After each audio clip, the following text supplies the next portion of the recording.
Yadagirigutta municipality అధికారులతో review సమావేశం నిర్వహించిన భిల్లా ఐలయ్య. యాదాద్రి భువనగిరి జిల్లా యాదగిరిగుట్ట మున్సిపల్ కార్యాలయంలో ప్రభుత్వ విప్ ఆలేరు ఎమ్మెల్యే భిల్లా ఐలయ్య ఆలేరు యాదగిరిగుట్ట మున్సిపాలిటీల అధికారులతో రివ్యూ సమావేశం నిర్వహించారు. అనంతరం ఆ అంశాలను మీడియా సమావేశం ద్వారా తెలిపారు. యాదగిరిగుట్ట ఆలేరు మున్సిపాలిటీలో గత ప్రభుత్వం వల్ల అభివృద్ధి ఏమీ జరగలేదన్నారు. యాదగిరిగుట్ట అభివృద్ధి జరిగిందని మాజీ మున్సిపల్ శాఖ మంత్రి కేటీఆర్ గొప్పలు చెప్పుకున్న మున్సిపల్ కోసం స్వంత భవనాలు లేవన్నారు.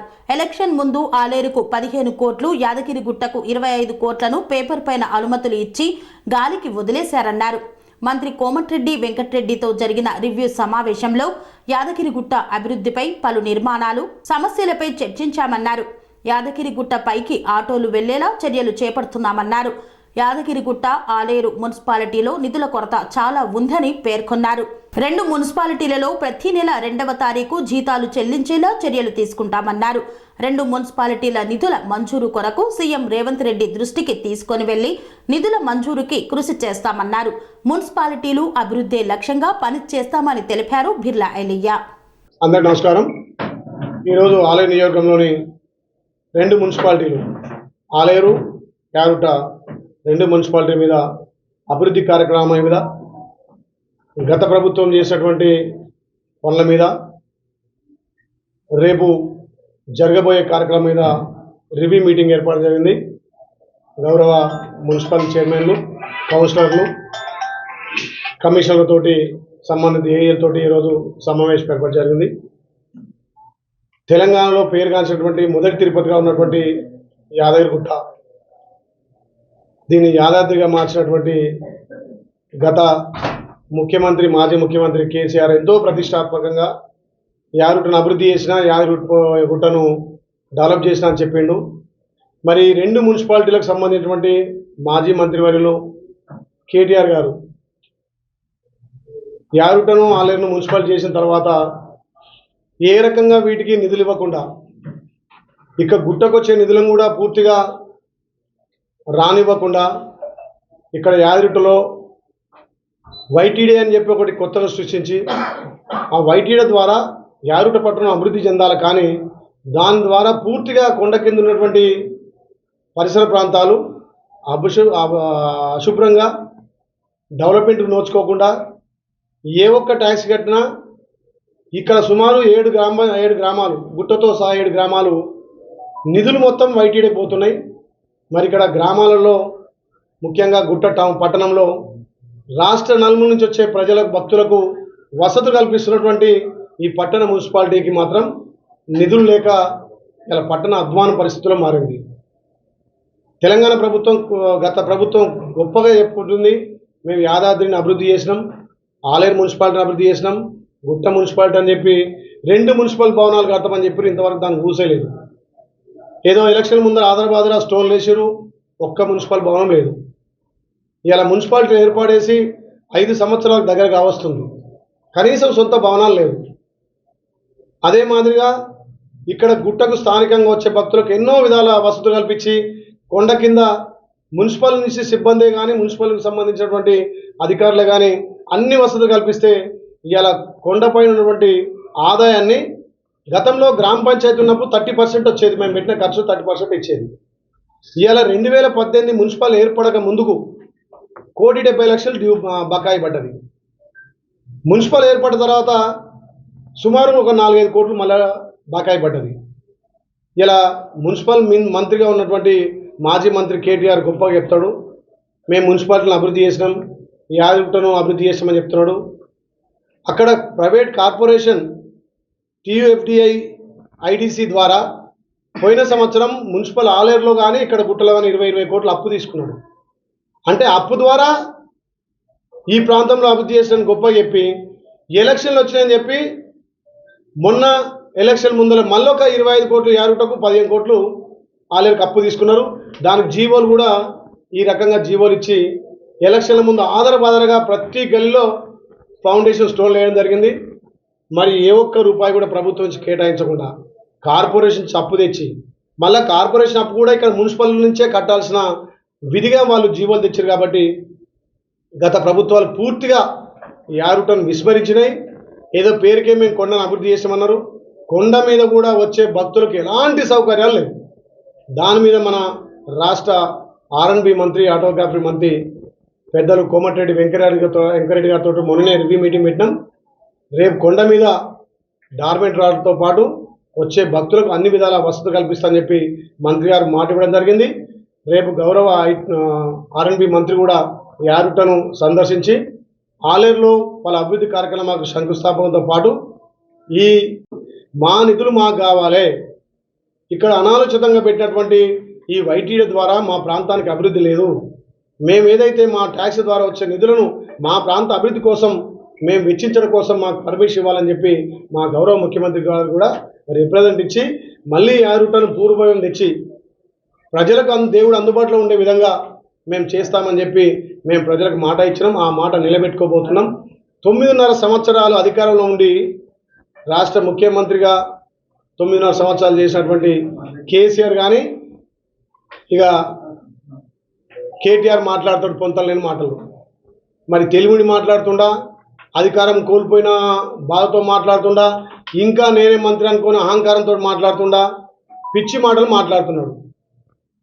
విదేశాలకు ఒక మంత్రి హోదాలో పోయి 100 కోట్లు ఖర్చు పెట్టి ఆయన తెచ్చిన నిధులన్నీ మా రాష్ట్ర ముఖ్యమంత్రి రేవంత్ రెడ్డి గారు ఖర్చు లేకుండా సాదాసీదా వ్యక్తిగా పోయి 1000 కోట్లు ఇలా నిధులు తెస్తే నీకు ఇంగ్లీష్ మాట్లాడరాదని, తెలుగు మాట్లాడరాదని, హిందీ మాట్లాడదని ఇలా తెలంగాణ ప్రజలు మళ్ళొక్కసారి అవహేళన చేస్తున్నటువంటి కేటీఆర్కు రాబోయే లోక్సభలో బుద్ధి చెప్తారు.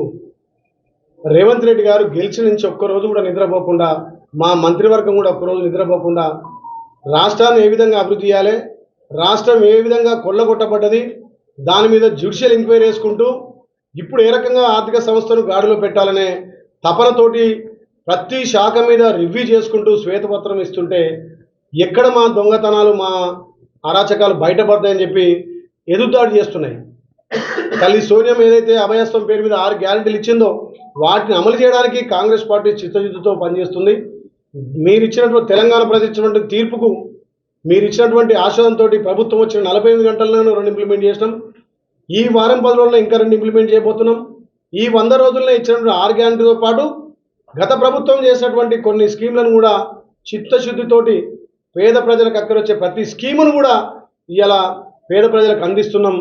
ఇలా కళ్యాణ లక్ష్మి కానీ, షాదీ ముబారక్ కానీ ఇలా పేదలకు ఏ రకంగా ఉపయోగపడతాయో వాటిని కూడా ఎక్కడ కూడా ప్రభుత్వ స్కీములు ఆపకుండా, రైతు బంధు కూడా ఆపకుండా మేము వేస్తున్నాం. కాబట్టి ఈ ప్రభుత్వం మాట మీద నిలబడ్డది, ప్రజల ఆదరణ పెరిగిందని చెప్పి కేటీఆర్ గారు, హరీష్ రావు గారు ఇలా మతి భ్రమించి మాట్లాడుతున్నారు. కాబట్టి మీ నిదర్శనం మీ పాలన యాదుటనే అవపడుతుంది. కొత్తగా ఏర్పడ్డ మున్సిపాలిటీలో భవనాలు లేవు, మున్సిపాలిటీలో నిధులు లేవు, ఇవాళ జీతాలు ఇచ్చే ప్రసక్తి లేదు. మేము ఈరోజు రివ్యూ చేసినాం. 2 మున్సిపాలిటీలో అభివృద్ధి కావడానికి మాకు సంబంధించిన మంత్రితోటి కానీ ఇక్కడ ఉన్నటువంటి శాఖలతోటి ఖచ్చితంగా యారుట ప్రాంతాన్ని అభివృద్ధి చేస్తామని చెప్పి మాట ఇచ్చినాం. అభివృద్ధి దిశగా పయనిస్తున్నాం. మున్సిపల్ సిబ్బంది కూడా 10 నుంచి 15 తారీఖు వరకు కూడా జీతాలు రాకపోయేది. ఇవాళ మేము 2 తారీఖే జీతాలని నిర్ణయించినాం. మున్సిపల్ సిబ్బందికి 2 తారీఖే జీతాలు ఇవ్వాలనుకుంటున్నాం.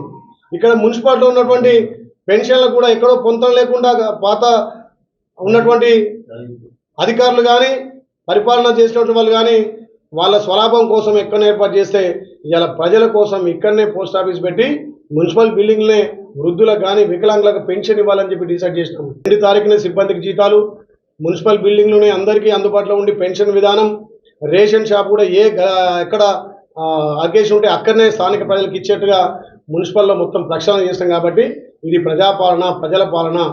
యారుటను మొత్తం దోచుకొని వాళ్ళ కమిషన్ల కోసమే ఈడ అభివృద్ధి పేరు మీద కొన్ని పనులు చేసి తప్ప పేద ప్రజలకు కానీ వచ్చే భక్తులకు కానీ ఎలాంటి వసతులు కల్పలేదు. దీని అంతా కూడా నిర్మూలించి ఇవాళ 2 మున్సిపాలిటీల్లో ప్రక్షాళన చేసి మున్సిపాలిటీలో అభివృద్ధి అయ్యే విధంగా అక్కడ సిబ్బంది కూడా అన్ని వసతులు వాళ్ళకి కల్పించి ప్రజలకు ఏ విధంగా ఇబ్బంది లేకుండా ఇక్కడ గుట్టలో వచ్చే భక్తులకు కూడా అన్ని విధాల వసతులు కల్పించి ఇంకా పూర్వవైపు తేవడానికి మా వంతుగా కృషి చేస్తాం. కాబట్టి ఇలా 2 మున్సిపాలిటీల్లో రివ్యూ మీటింగ్ పెట్టినాం. దాని మీద ప్రక్షాళన చేసి ఏ రకంగా దాన్ని ముందుకు తీసుకుపోవాలనో ఒక కార్యాచరణ చేస్తాం. కాబట్టి దీన్ని మీడియా ద్వారా తెలంగాణ ప్రజలు గమనించాలి. గత ప్రభుత్వాల ఆడంబరాలు, అక్కెరాని దుబారా, దాని మీద కూడా మేమేమంటున్నామంటే ఏదున్నా స్థానికంగా ఉన్నటువంటి ప్రజలను ఇన్వాల్వ్ చేసి అభివృద్ధిలో వీళ్ళని కూడా భాగస్వాములు చేస్తే సలహాలు సూచనలు తీసుకొని ఈ ప్రాంతం ఏ రకంగా అభివృద్ధి అవుతుంది, కొండ ఏ రకంగా అభివృద్ధి అవుతుంది, పైనకి వచ్చే భక్తులకు కానీ ఇక్కడ స్థానికంగా ప్రజలకు కానీ అన్ని విధాల అభివృద్ధి కార్యక్రమాలు అందాలంటే స్థానికంగా ఉన్నటువంటి ప్రజాప్రతినిధులను కానీ స్థానికుల వాళ్ళను అభివృద్ధిలో భాగస్వామ్యం చేస్తే వాళ్ళ సూచనలు సలహాలతోటి ముందుకు పోతుంది. కాబట్టి గౌరవ ముఖ్యమంత్రి దృష్టికి తీసుకుపోతాం. వైటీడీఏ మీద కూడా రేపు 27 తారీఖు నాడు సమీక్షా సమావేశం ఉంది. దానికి సంబంధించినటువంటి ఉన్నటువంటి ప్రస్తుత వైస్ చైర్మన్ గారు, దాని చైర్మన్ ముఖ్యమంత్రి గతంలో ఉండే, ఇప్పుడున్నటువంటి వైస్ చైర్మన్ కిషన్ రావు గారు, ఇప్పుడున్నటువంటి ఈఓ గారితో సంబంధిత అధికారులతోటి 27 తారీఖు రివ్యూ మీటింగ్ చేయబోతున్నాం. కొండపైన కూడా చాలా లోపభూయిష్టంగా ఉన్నాయి. కొండపైన అసలు అది ఏ రకంగా పరిపాలన సాగుతుంది, ఏ రకంగా అడ్మినిస్ట్రేషన్ ఉంది, అది ఇప్పటికీ అందుచిక్కలేదు. అన్ని శాఖల మీద రివ్యూ చేస్తాం కానీ ఇంకా ఆ వైటీడీఏ దేవస్థానంలో రివ్యూ చేయాలంటే మొత్తం టోటల్ లోపభూయిష్టంగా ఉన్నాయి. కాబట్టి రేపు 27 తారీఖు ప్రక్షాళన చేయబోతున్నాం. అన్నీ కూడా ఏది చేసినా ఇక్కడ స్థానికంగా ఉన్న వాళ్ళ సలహాలు సూచనలు, ఈ ప్రాంతం అభివృద్ధి కావాలంటే వీళ్ళందరినీ కూడా అలా మమేకం చేసి అన్నీ చేయాలి. గతంలో ఏంటంటే కేసీఆరే దానికి చైర్మన్గా ఉండి ఒక ఐఏఎస్ ఆఫీసర్ని వేస్తేమో ప్రక్షాళన జరిగేది. ఒక ఆర్టీఓ రిటైర్డ్ అయిన పెట్టడం వల్ల, ఆఫీసర్ పెట్టడం వల్ల వాళ్ళ చెప్పు చేతుల్లోనే మొత్తం అడ్మినిస్ట్రేషన్ నడిచింది. కాబట్టి అభివృద్ధి కాలేకపోయింది, అభివృద్ధికి నోచుకోలేకపోయింది, వాళ్ళ నియంత పాలన జరిగింది. కాబట్టి ఇప్పుడు కాంగ్రెస్ పార్టీలో అట్లా కాదు, దాన్ని ప్రక్షాళన చేస్తాం. అది వైటీడీ ఉండాలన్నా లేకపోతే మళ్ళీ దానికి ఒక ట్రస్ట్ వేయాలన్నా గౌరవ ముఖ్యమంత్రి గారి సలహాలు, రాష్ట్ర మంత్రుల సలహాలు, ఈ ప్రాంతంలో ఉన్నటువంటి రాజకీయ నాయకులు అఖిలపక్షంతో కూడా చర్చించి మళ్ళీ పూర్వవైపు తేవడానికి అన్ని విధాలా కృషి చేస్తాం. స్థానికుల అభిప్రాయం ఏంటన్నా, ఇక్కడ కొంతమంది సభ్యులు ఉంటారు, గుడికే సంబంధించిన విషయాలు చర్చిస్తారు. అందుకే నేను స్థానికులు ఇన్వాల్వ్ చేస్తాను, ప్రతిపక్షాలను ఇన్వాల్వ్ చేస్తాను.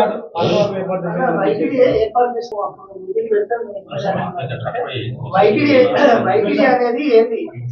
వైటీడీ అనే సంస్థ, అది ఒక పార్టీకార సంస్థను ఏర్పాటు చేసినప్పుడు స్థానిక కమిటీని ఏమైనా ఇన్వాల్వ్ చేస్తారంటే ఫస్ట్ మనం చెప్పింది స్థానికులతోటి ఒక 5 to 8 మెంబర్స్ తోటి దానికి ఐఏఎస్ ఉంటారు. ఇది లోకల్ ఉన్న అంటే అన్ని విధాల అంటే ఇక్కడ ఉన్న వాళ్ళని ఇన్వాల్వ్ చేస్తాం. వాళ్ళు చెప్పినట్టే మేము Yadadri development first review meeting లో మేము అడిగిన ప్రశ్న లోకల్ కమిటీ ఉంటారంటే ఉంటారని మాట ఇచ్చిన తర్వాత ఒప్పలేదు. మొత్తం వాళ్ళు 5 అన్ని 5 చేస్తారు. లోకల్ ఇచ్చిన సూచనలను చింటి పక్కవలేసారు. చాలా సూచనలు ఉండాలి. అనురాగానికి అమ్మ ఆదర్శం, ఆరోగ్యానికి Shri Sai homeo stores and clinic. అనుభవం, అర్హత, అంకిత భావం కల డాక్టర్లచే చికిత్స. అన్ని రకాల ఆరోగ్య సమస్యలకు నమ్మకమైన ఎంపిక Shri Sai homeo stores and clinic.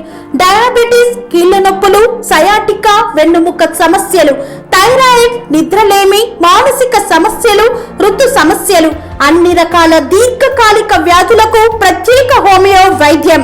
అందరికీ అందుబాటులో అంతర్జాతీయ హోమియో వైద్యం Sri Sai homeo stores and clinic. మీ ఆరోగ్య సమస్య ఏదైనా ఇప్పుడు పరిష్కారం సాధ్యం. సైడ్ ఎఫెక్ట్ లేని వైద్యంతో సంపూర్ణ ఆరోగ్యం కొరకు సంప్రదించండి Sri Sai homeo clinic and stores, Bhavani Nagar, Ambedkar Nagar road, old Alwal, Secunderabad. సంప్రదించాల్సిన ఫోన్ నంబర్స్ 9000751751 మరియు 9000422525.